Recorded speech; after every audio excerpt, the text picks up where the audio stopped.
Nul ne peut entrevoir ce que j'ai dû sacrifier à l'avenir de mon chapitre. L'étendue de notre noirceur, notre anomalie, sa profondeur, ses ramifications vont au-delà de ce que j'aurais cru possible.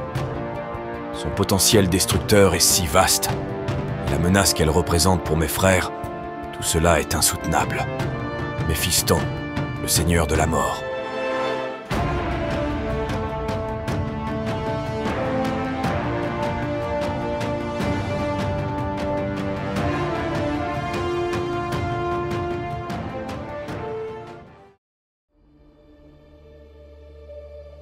Il fut d'abord connu sous le nom de frère Calistarius, un archiviste ayant achevé sa formation et réputé pour ses compétences et sa force de caractère exceptionnelle. Calistarius fait partie des rares frères d'armes des Blood Angels à avoir développé des pouvoirs psychiques, dont des capacités de précognition.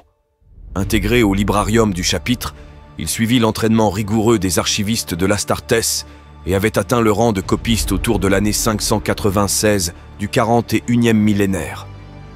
Pour conserver la pleine maîtrise de ses pouvoirs et de ses capacités exceptionnelles, il dut affronter les forces corruptrices et la tentation des pouvoirs du Warp qui l'ont éloigné du commun de ses frères d'armes. Lors de la campagne de purge du Scene of Damnation, il fut choisi par le capitaine Raphaël pour appuyer la première compagnie à titre temporaire. C'est grâce à son intervention que l'escouade du sergent Lorenzo fut sauvée d'une attaque psychique et qu'une précieuse relique du chapitre fut retrouvée et mise en sûreté. Sa dernière mission manqua de lui être fatale. Devant s'assurer de la destruction de créatures Genestealers inconnues, il dut affronter un Genestealer Alpha dans un duel psychique et ne fut sauvé que par l'intervention du sergent Lorenzo qui tua la créature et leur permit de s'enfuir.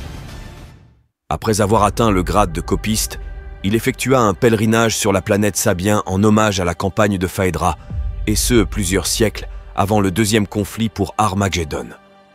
Calistarius est un archiviste d'une valeur et d'une force de caractère sans précédent. Mais la rage noire se soucie peu de la noblesse de l'âme ou des exploits de la chair.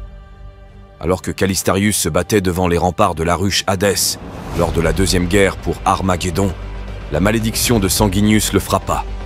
Il rejoignit la compagnie de la mort et prit part au dernier assaut lancé sur l'Ecclésorium. Il fit partie des nombreux guerriers écrasés lorsque l'édifice s'effondra. Pendant 7 jours et 7 nuits, Calistarius demeura pris sous les décombres, l'esprit vacillant au bord de la démence et le corps brisé prêt à trépasser. Mais il résista. Par la seule force de sa volonté, il affronta la rage incontrôlable qui parcourait son corps mutilé et d'un effort suprême, il l'exorcisa et, ce faisant, devint un être différent, supérieur à ceux qu'il était auparavant. À minuit, lors de sa 7e nuit d'incarcération, il se dégagea de sa prison de ruines, ressuscité sous la forme de Méphiston, le seigneur de la mort. Et sa résurrection ne passa pas inaperçue. À ce moment-là, Hadès avait déjà été reprise par l'Imperium, mais des orques hantaient encore les ruines. Alors que Méphiston jetait au loin les blocs de béton qui lui servaient de tombe, le vacarme attira l'attention d'une bande de peaux vertes. Privé d'armes, la cuirasse en lambeaux, Méphiston dut leur sembler être une proie facile, mais rien n'aurait été plus faux.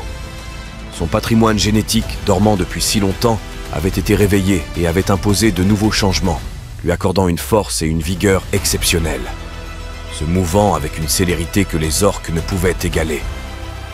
Méphiston porta une série d'attaques, chacun de ses coups pulvérisant les os et lacérant les chairs. 5 orques moururent en autant de secondes, et une dizaine connut bientôt le même sort.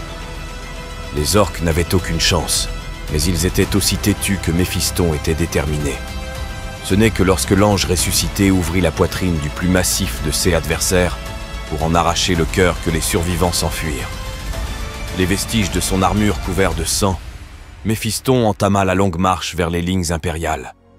Depuis ce jour, Méphiston a gravi les échelons des Blood Angels et occupe à présent le rang de maître archiviste. La plupart de ses frères de bataille le considèrent avec un mélange de crainte et d'adoration, car ils voient en lui un sauveur en cette heure de ténèbres.